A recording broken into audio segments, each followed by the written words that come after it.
And he's like, all great businessmen find the best opportunities in chaos or disaster or whatever it is. I have one thing that I think is really interesting that I've noticed a trend with a lot of different agencies. People are so sick of just being bombarded with ads all the time that it's the ads that sort of blend in or look like content or look different that are actually performing the best.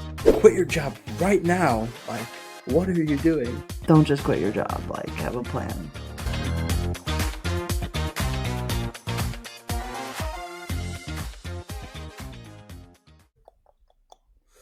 Let's crack on with it. Happy birthday, Hunter.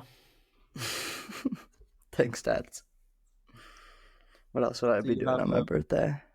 Do you have 10 business lessons now that you're, what, 22? I was 23? actually on FaceTime with my girlfriend last night, and I was like, you know what? Maybe I'll do I turned 23 today. Here are 23 life lessons I've learned along the way through it. It's like, I was like, no, I'm just making fun of it. I know. The thing is, they're always guaranteed to get engagement because anyone who knows you wishes you happy birthday, I know. which gives it more. I'm gonna make a birthday post. It might be a little long form, nothing crazy though. I'm not doing But it it's smart 22. Yeah, it's free engagement. if it's done the right way. Yeah, I'll probably just post some cool pictures of me out on my board in a hammock. Be like, this is what I'm doing on my birthday. Yeah, man. Here's how you can do it too. I want to know how stuff is going with your mushroom ecom client. Oh, things are going good. I am Because currently in. one of my friends' mum. Did they do mushroom gummies? Yes, mushroom One gummies. of my friends' mum is recently got obsessed with mushroom gummies, and I was like, I I bet she bet buys it their is this product. guy's company. I bet it is. They're based in London. Fucking wild. Yeah, tell me about them. Things are going good. I, developed the initial workspace for them that just has like, the standard features that every company is going to need, like project management, uh, you know, documents, tasks, meetings, notes, departments, all that good stuff. And now I've let them review it, and we're just doing some iterations before we implement, like adding um, a quarterly planning system and things like that. They like, they can attach different projects to the quarter that they want to focus these projects on. They can, plan out different departments that way. And then we have lots, we have like, I've worked with a bunch of clients now, and I always tell them, like, as I'm building the initial workspace for them, like, to just drop a bunch of ideas for future projects and things we can do after this to, optimize, tailor for your business. I've never had somebody like as many like um, projects that one of these guys has given me. So it'll be really The mushroom exciting. A guy. lot of interesting stuff. Um, but we also love to hear when they've told me like, we know so many ecom brands that could use this sort of thing. I'm like, yes, Mm, that's awesome. that's flipping epic, man. What has How have been paid ads been? obviously? Well, before I want to just finish quickly up on this because obviously Okay, this is context. Like what a 21-year-old kid or 23 who within the span of 23. 9 months scaled an Oh no, ecom they're brand. 21. 21 up to in Yeah, 9 months up to almost 100K a month. I noticed that duality in my first set of like my first agency client. I had two founders that were the exact same way, and they're very successful agency. So when I noticed that in these guys, I was like, I've seen this before. Like I know these Mm. guys are gonna do good. So one of them is more sales orientated, one of them is more operations. What are their backgrounds?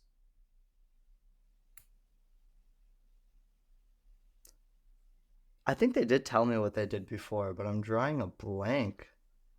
I think they kind of just started at the start of their 9 month story. So as Uh, far as I know, like they're two 21-year-old guys from London, and they're yeah. brothers, I believe.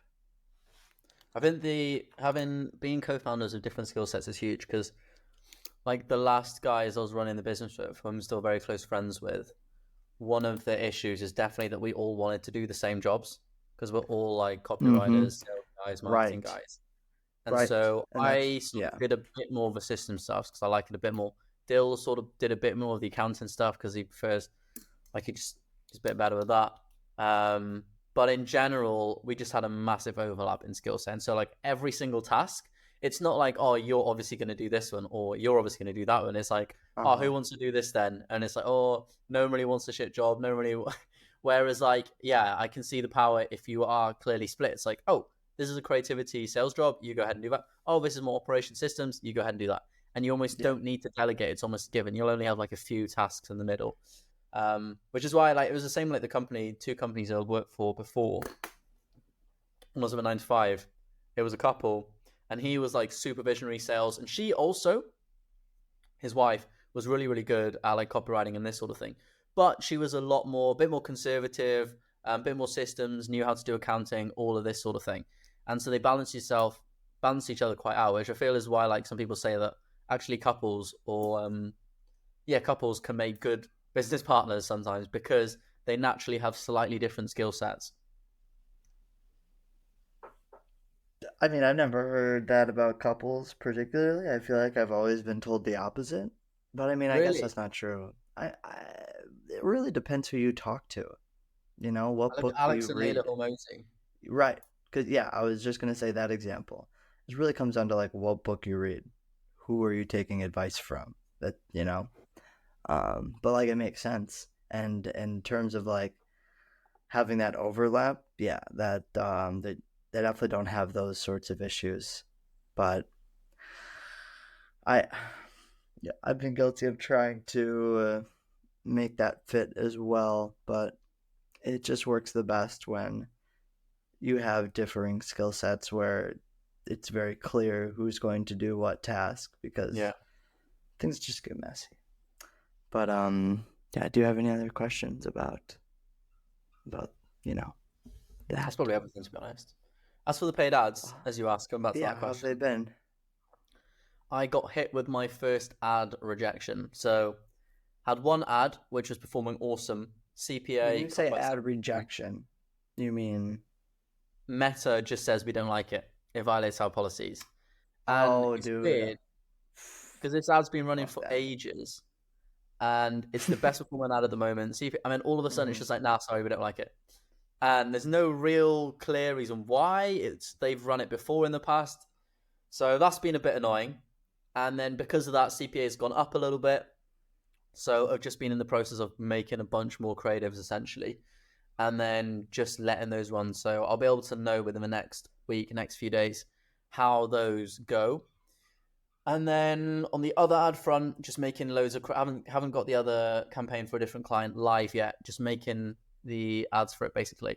My big takeaway from a mentor, especially, is that he makes some wild ads, like ads Uh-huh. you would look at and be like, "What is going on my screen right now?" And it's all about a pattern interrupt. Um, Uh-huh.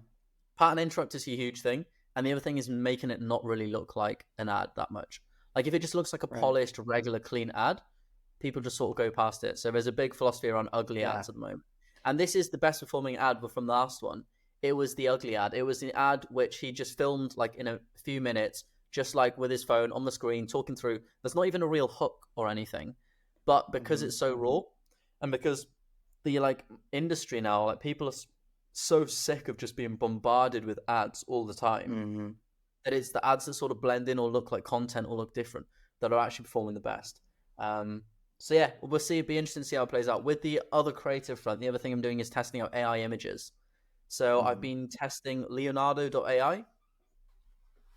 I don't know if you tested it, but it's pretty sick to be honest, because it allows you to like easily iterate on certain images and ask it to change things around. And That's nice. yeah, I've basically been asking AI for emotions around the angle, then asking it to create It's a images good for idea. those emotions, then to make prompts, then putting those into AI. Some of them don't work, some do. It just helps a lot with ideation, to be fair. And then sort of photoshopping the images a little bit, just in Canva, like adding headlines, adding text to try and just make some really wacky, wild looking ads.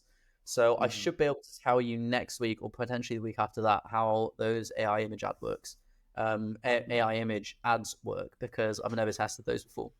I've not really seen them on the timeline either, to be honest. I don't really see any AI ads. I mean, I see ads for like AI tools, but I don't see like actual AI images in ads, really. Oh, like AI image But, ads. I'm guilty of scrolling sometimes.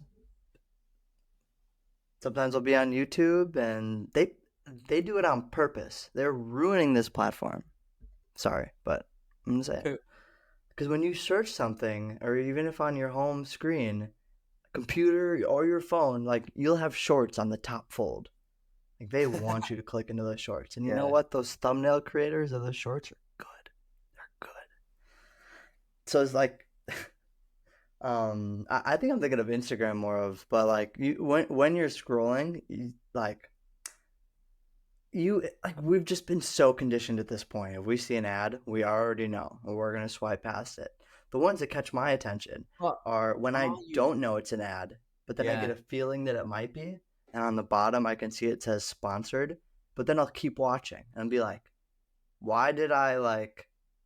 What about Mm, this? What about this made me want to continue watching, even though I knew it was an ad? yeah. Well, thing is, all it takes is all you need is the attention for those few seconds. Like some of And then the I'm ads hooked. my mentor has run, one of the images is literally like, the bird, the robin. The robin, Yeah, it's a type of bird. like with the orange belly. Yeah. So it's like That's the that that's the Wisconsin state bird. No big deal with or anything, human but I live arms, there. that are absolutely jacked. and That and is and a bunch of other pattern random disrupting. images. And it's That would in disrupt my pattern. Let me tell mate. you. Let me just That would really disrupt Yeah, my pattern. and it's just a robin with a funny picture of him like a thumbnail, and just says like new case study: increase your income through SEO, hard facts, easy money. And it's literally like Ada, um, the perfect example of using the Ada formula. Essentially, which is literally just grabbing attention, then piquing interest, building desire, and then your call to action. That disrupts my pattern. That's all I know for sure. Yeah, man. So what else been going on in your business? I decided to I mean, I guess this isn't really like a groundbreaking revolution, but I decided to start meeting with my VA every Monday just because I don't know. I think it'll be easier to have that sort of feedback loop to Mm, really try and upskill him in certain areas. Maybe it be with Notion or how to better use ChatGPT for certain things. Like if I can just show him something that I do every week and he can just immediately, you know, we can go back and forth with it. I feel like it'll be easier and just set, agendas for that week, whatever it might be. But I had actually it's funny you say that. We were talking about the duality of founders. Some of the first founders that I ever got to work with for an agency at least, my first clients or my first agency clients, um, the COO, the systems guy. I worked with him a lot. Like in fact, I'm meeting with him tomorrow. We're just catching up. How's it been? What's going on? Uh, a great guy. But the other guy, the CMO, CFO type role, uh, I've talked to him like on occasion. I think we had one or two messages, like two messages, one conversation before he reached out to me yesterday, and it was So I got a message from him yesterday, and I was like, "What?" I have no, I like. I'm waking up in the morning. First thing I'm doing is checking Slack on my phone. I see I got a message from him. I'm like, what could this be? So it looks like he's pitching me on a project that he wants me to do for him. So I am going to schedule a meeting with him so I can talk a little bit more about that and establish some expectations and see what I'm going to charge or if I'm going to charge. I'm sure I'm going to as the project, but yeah, that was exciting because I mean it's easier to keep an existing client than it is to get a new client. Yeah, man, 100%. I have got two lessons that I would like All to share. right. Well, one's not really a lesson; it's more an observation. Okay. So someone sent me a reel, which they obviously liked, and interestingly, the reel, very viral, was literally just a tweet and a reply to a tweet, but just a still image as a reel. So nothing else Yeah. happens in it. There's no sound. It's literally just the image in the reel because obviously it's a different timeline, right? Scrolling Uh, through reels is different to scrolling through your main feed.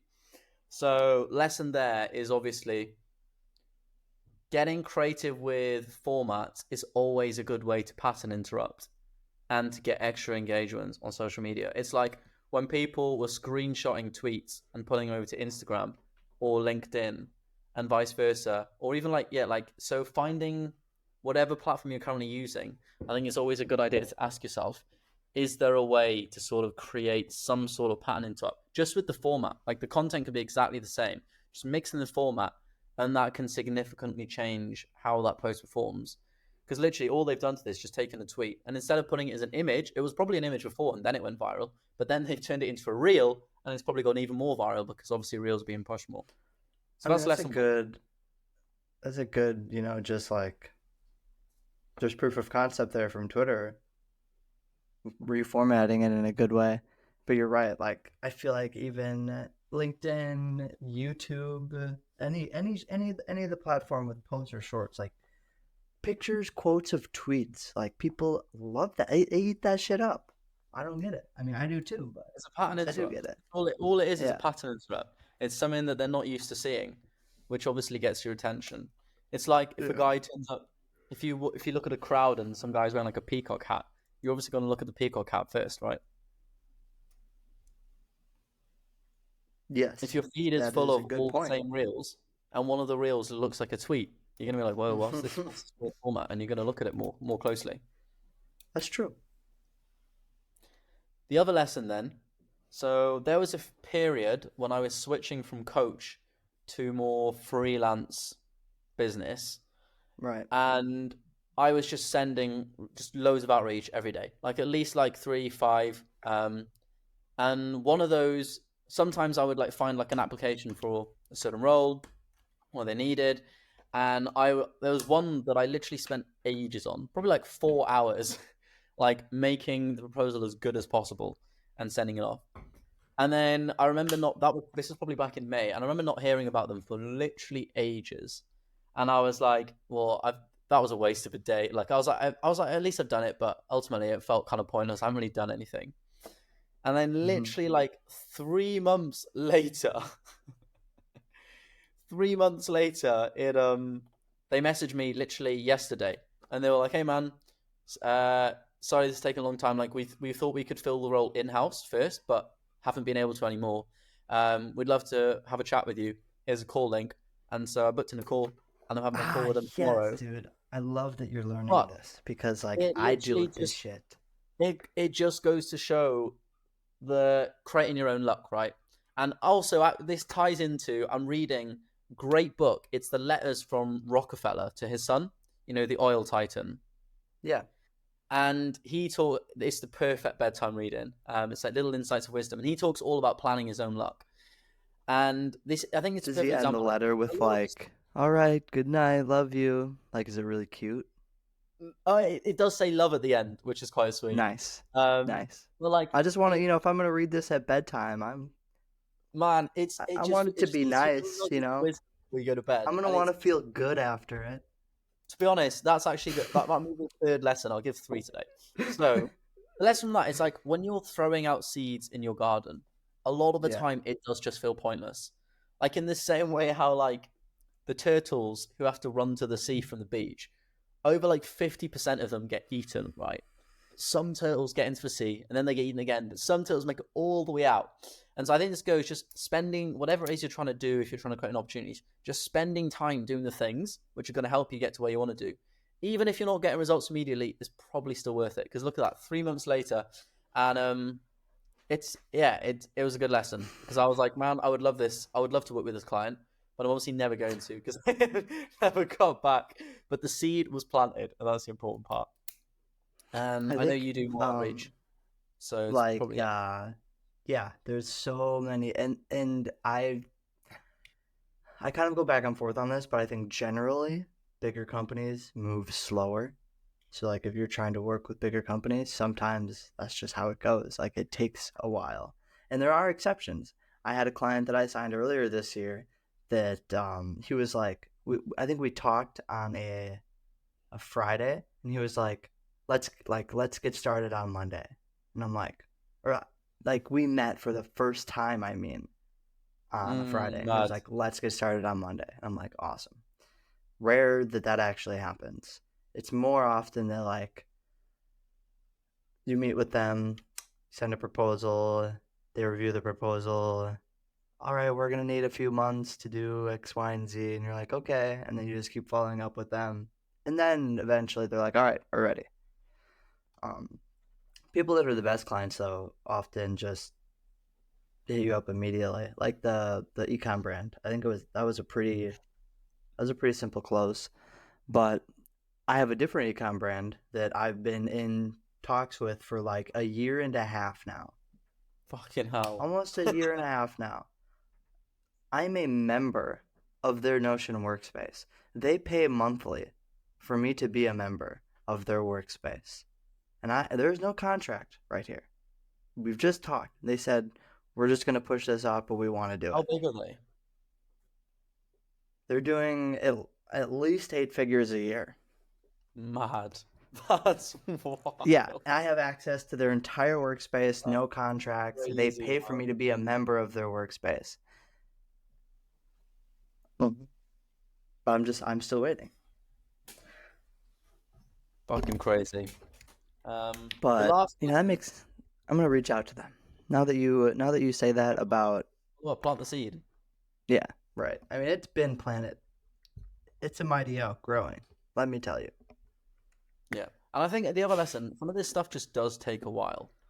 Like another guy who I'm in talks with, really, really exciting person who kind of gonna work more under because he's one of the best marketers that I know. And he's been building his agency. I messaged him like over a month ago and I was like, hey, is now a good time? Or no later, just planting seeds. And he was like, this is actually perfect timing. Get back to me in like a month. So I got back to him. Got back to him again. We were bouncing ideas and he was like, I actually think this is actually going to really work out. Give me a message in another 2 weeks, pop it off 2 weeks. 2 weeks, we having a chat and I'm really excited to see where it goes. But yeah, it goes to show this a lot of this stuff does take time. And it's kind of why to get really good clients or clients you actually enjoy, it almost sometimes does take a little bit longer unless someone really really needs you right this second and you're really really lucky. So I think it does go to show like the stress of just like if you do have a 9 to 5 just quitting straight away and going all out into it. I don't know, I know some That's people so need that unrealistic. to kick up their ass, but it's not for me, to be honest. I I mean, there's like the I was gonna say standard advice, but that is so skewed based on like who you talk to or what bubble you're in, you know. You have the growth bros that are like, quit your job right now. Like, what are you doing? Focus entirely on your side hustle. And then you have more of the traditional advice that's like, no, don't do that. That's dumb, which I personally agree with. I think that's not going to lead to very much. I think that if you just quit your job and you don't know what you're doing and you don't have any sort of income at all that you can scale, it's going to be more stressful and you're probably not going to make it. And then because you don't have any, you know, funding to keep going, you're going to be more stressed out for it. It's going to lead you to make worse decisions. You'll probably have to get a job, and then you'll be like, well, this was just a waste of time, and then you never actually do it again, just because like you quit. Whereas I think it's a much better idea to work some sort of side job while you're building your thing to get proof of concept. And then once you feel comfortable with the revenue you're making, then quit. That's pretty much what I did. I mean, I had a job at an Amazon fulfillment center for a while, and I absolutely hated my entire existence. But I quit that job to take a job where I got paid like a third of what I was getting paid, minimum wage, 7.25 an hour to be a valet. Because I knew like I still needed to make money. Like I can't just go balls to walls with this. I wasn't making anything. I don't know what I'm doing. But I needed more time. So that's what I did. But don't just quit your job. Like have a plan. Have income. You want this to last, be sustainable, you know? Yeah, boy. Um, Final lesson on John D. Rockefeller. So Mm-hmm. when he really wanted to, he basically he was already in the oil industry, but the oil industry was an absolute mess, right? Prices all over the place. I think everyone was just producing, and so prices were flat. Like it was chaotic. A lot of people losing money.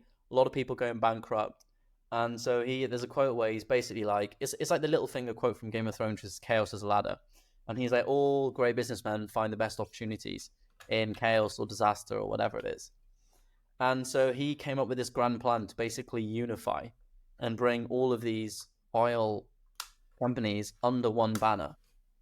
And his plan to do that wasn't to go ahead and start acquiring small ones. It was to go after one of the biggest ones in his area, who happened to be, I think the founder happened to be one of his like um, school friends or someone who was in his class. And so he met up for him and he explained his whole plan about how he needs to unify everything, like the oil industry's in absolute chaos. The guy liked his plan, and I believe he bought it. I can't remember what it was, 400,000, I think, back then. And this is a long time ago, late 1800s, 1900s, just before the 1900s. Mm-hmm. And when he buys it, he's like, I knew I was overpaying. He was like, this is more, way, like a lot more than the company was worth at the time. But he says, that's not why I was buying the company. He was buying the company because by unifying that company with his company, he could officially call himself the largest oil refinery, oil company in the US, and then use that as a leverage to go and speak with all other oil companies, smaller ones, to go ahead and bring them under his company essentially. And so what he Mm-hmm. wasn't buying wasn't just the company and the revenue, it was ultimately the social proof, the authority of being like, we are US's largest oil company. So I thought that was really interesting. And he basically pre-planned all of this and it planned out perfectly over the next few months. I can't remember the stat, I should have written it down, but he ended up taking over like another 20 oil companies, um, and absolutely exploded in size, basically putting his whole plan into action. So yeah, thought that was pretty cool. He's a pretty awesome guy. I'd really recommend the book. I'll get the name for the book up now. That is interesting. That's like I don't know, an interesting concept. I feel like that could apply to more than just buying a company for social proof. But I did not know that he did that. I mean, I knew that he was one of the most successful people in the world. You know, like you hear about like the wealthiest families. It's always like the Waltons, the Rockefellers, the who are the chaps that started in England? Who am I thinking of? I don't know. They traded gold with each other. They arbitraged gold, and that's how they made all their money at first. And they started banks when there was no communication system. Not the not the Why they're like Rothschilds. the Rothchildren, yes, yeah. Yeah. They really interest me because the oldest brother of the Rothchildren, the most successful one, I believe at one point was like 3.5% of the U.S. It was like 3.5. His income alone was like 3.5% of the world's GDP, which is mad. But yeah, I love reading stories about how people did it then, because we have so many more opportunities now. Yeah, man, it's a lot easier for us. Question: Anyway, yeah, go for it. how have the lower lows been? There Oh, been mate, new lower I've not lows? posted. I've not posted for like a week. I've been so busy with client work that I just Yeah. haven't been able to. I've just prioritized client work essentially at the moment. Um, See, that's how I feel with YouTube, or with why I like posting on YouTube more, because you get busy with client work, and then it's the still time that running. you do find to post content on Twitter feels less rewarding, because if you haven't been consistent on it, if you're not engaging every day, I the agree. same content is not going to perform as well as if you had. Or on Yeah, agreed. YouTube, You're punished. You yeah, are punished for it a little bit. And the cool thing yeah, about YouTube as well, even if you've stopped posting, certain vids will still be doesn't collecting matter. views, They're not which is rewarded really on consistency at yeah. all, purely based on the quality of the video, No, man. which is YouTube is nice. one of my clients, so I was pushing them to do YouTube. YouTube is one of your clients? No, one of my clients is a SaaS, and I was pushing them to use YouTube more essentially, and start Okay, pushing it to I their was about to list. say, holy shit. No, man, obviously not. um, but Obviously not. they like their vids after just pushing to their email list a little bit. They got the first Mm-hmm. 10K views. The next one is at like four, potentially 5K views now, and it's Mm-hmm. like every single video which is slightly got that slight viral potential, like is then just gonna be is just bringing in subs basically round the clock.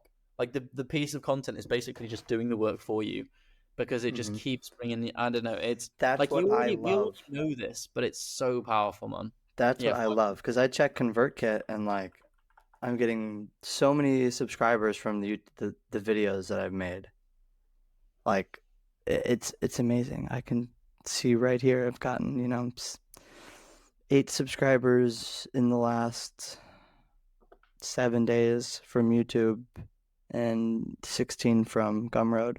But um, I have a question for you that I think the audience would be interested to hear, because you're an email copywriter by trade. Am I right? uh, general copywriter. I'd say I end up doing a lot of stuff. Direct Okay. response copywriter. Okay, perfect. Well, I have an email list, like every entrepreneur that is building a personal brand, I think, should. Um, but I don't feel as if I'm utilizing it to what it could be, because I feel as if I have a good amount of people on my list relative to like my social media standing. Like Mm, it's, I mean, like 3,800, a little over 3,800 subscribers and only like 5,700 followers. So like mm. clearly there's some discrepancy there. But I don't feel like I'm utilizing those people, or engaging, or I don't know what the right word is, creating a sense of like brand well enough in my emails. So I'm wondering what advice you might have for that. I need to know the situation. Why don't you feel like you're doing that? What are your emails like? How often are you emailing them? What's the contents of the emails? Typically once a week, with a it's either like a, here's my new YouTube video, or here's a lesson that I learned working with X, Y, and Z. Um, either like a some sort of social proof with like a problem that I solved for my client. Maybe it's just a story sometimes about a problem that I had in my business or personally, how it related to systems and whatnot. But yeah, I mean, I don't think it's bad per se. I've gotten clients from my email list, and I think what I'm really after, and not something that you can solve for me, is that I want to create a better passive income stream through YouTube in my email list, because I have the audience to do it. Like I just don't have a good, like, yeah, I just want to create a better passive income stream utilizing my email list. Okay. And I know that Well, I can. It's more about creating the product, doing the marketing for it, and all of that, which just gets busy with client work. Yeah, I'd say for the brand side, the main obvious thing would just be to mail more often, especially if you're ready. Mm-hmm. If you're doing short emails, getting that up to Mm-hmm. like 3 times a week, just so they're hearing from you more Yeah. often, would be the obvious one. The other thing would be just to talk to them more, ask them questions, engage with them more, really get to know what's going on inside the head and exactly what problems are hurting them. And then in terms of making more income, you just need to are you what offers are you making to them, right? If you're not really making any offers or don't have that many offers to push them in the first place, this is where speaking Right. to them comes into play because once you speak to them, you can see what they need help with. Once you know what they Mm-hmm. need help with, you can craft some more offers to sell to them, do some launches. You can sell just without even a sales page, just start a conversation, turn them into a lead. You can get book calls for coaching, see if people are interested in that. If maybe they can't afford the done for you work, try and get done for you clients all this. But you just ultimately you just need to mail them more often, and you need to mail them more offers in an entertaining way. Is really all it comes down to. I mean, I know your list is pretty big now and growing fast. Like at some point, I'd be happy if you want. We could just sketch out a few emails and send it out and see how they do with a specific offer in mind, or in order to get data to build an offer, and then build whether you're building a course. Like if you want passive income, you need passive products. You need Right. digital products. Actually, you need things Right. which you can sell to do that. I don't have an offer right now that's like passive Well, like that. I've just been yeah, that's why pushing you're not getting the passive my income. agency offer, you know. Yeah. And the other way That's to a get good passive point. income is it's not fully passive, but even if you can just get an offer to book a call with you and Mm-hmm. someone's paying like $200, $300, $400, I don't know, 500, whatever it is to do an hour consult with you. Although it's not passive because you obviously still have to deliver the call, the selling can be passive in that you Mm-hmm. could just have emails set out that pitch that call and be in your welcome sequence. And then, it all depends whether that's the angle you want to do. But bar that, yeah, you're going to have to create some products or you're going to have to affiliate some products essentially. There are two companies that have reached out and they didn't want to do the full workspace offer, but they wanted to do consulting. And I was like, "Yes, I will do that. I just need to come up with an offer and get back to you because I don't know. I'm consulting's really never been my thing." And obviously like I do that as a fractional COO. Like that's just what we do, Yeah. but I've never done it on this model. It feels weird for me to, and I'm getting better at this because a lot of the problems I'm solving are more, they're not as, just technical things anymore. A lot of times people are asking me more of like, how should we manage our projects? Like build a team, set up departments, do X, Y, and Z. But initially, I felt weird about doing a consultation for an hour because the things I do are much more technical, like going to go and actually build the thing that's going to do that for them. Mm, Not as much as like I didn't feel I wasn't confident in my ability to deliver value in a 1 hour call if it wasn't me like building them something. You know what I yeah. mean? But I'm starting to realize that there is value in that for them because I have the perspective of these companies that are scaling well and the founders are not drowned in stress and work. Yeah. Makes sense, man. Well, maybe that could be a project that we work on together at some point in that we flesh out a consulting offer and a little marketing campaign for it and see how it goes. I don't know if I want to do consulting in specific, just because that is, my time. But Yeah, so is I am building going to things. be ideating on Mate, something that I so want to is do. it's easier than you having to build out the Notion thing in your time. For sure. But it's not as rewarding, in my opinion, as selling digital products. That right there is Yeah. crack. Let me Yeah. tell you. No, but You can I'm on ask about Glenn, he'll tell you. I'm on about compared to your done for you offer. Right. In If that anything, sense, true. yeah, Yes. it's just as high leverage, if not more high leverage. Yeah. And unless you have a digital product and the only thing you're pushing is done for you offer, you're technically less leverage than if you also had a consulting offer. Mm-hmm. Fair enough. Fair enough. You're giving me a good Ideally, deal you to would think have about. digital product at the bottom, consulting offer as your mid ticket, and then you're done for you as your high ticket, and then you've You know got a what? full That right machine. there, you're right. That sounds good. I like that.